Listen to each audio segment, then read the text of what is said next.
জবে করার পূর্বে জন্তুর খাদ্য প্রদান এবং পানি পান করানোর ক্ষেত্রে অলসতা করা যাবে না, অথবা ক্ষুধা বা অনাহারে রাখা মাকরু। যাকে আপনি জবে করবেন, যে পশু, যে প্রাণী, এটাকে আপনি অবশ্যই খাওয়াতে হবে, তাকে পান করাতে হবে। কুরবানির জন্তুকে জবের স্থানে টেনে হিঁচড়ে নেওয়া মাকরু, অর্থাৎ কোনো প্রাণী যেখানে আপনি জবে করতে চান সেখানে সে যদি যেতে না চায়, জোর করে তাকে টেনে হিঁচড়ে কষ্ট দিয়ে নেওয়া, এটা খারাপ কাজ, এটা মাকরু। জবাইয়ের সুবিধার্থে 4 পায়ের মধ্যে 3 পা বেঁধে রাখার অনুমতি আছে। 4 পা বেঁধে রাখা এটা মাকরু, এটা অপছন্দনীয় কাজ, অর্থাৎ একটা পা আপনাকে খোলা রাখতে হবে 4 পায়ের মধ্যে।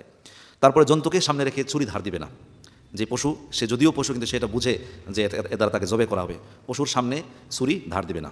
নিস্তেজ হওয়ার আগে, অর্থাৎ যে প্রাণী জবে করা হয়েছে এটা যতক্ষণ নিষ্প্রাণ, নিস্তেজ, নিথর না হবে, তার আগে চামড়া খোলা বা রক কাটা মাকরু। অনেকেই এমনটা করেন, বিশেষ করে কসাই যারা, তারা একাধিক জায়গায় গরু জবে করার কারণে, সময় স্বল্পতার কারণে কী করে, তাড়াতাড়ি করে প্রাণীটা মরার আগেই তাকে মেরে ফেলে। এরকম করা অনুচিত। যতক্ষণ তার প্রাণ থাকে ততক্ষণ অপেক্ষা করে, এর আগে চামড়া না খোলা।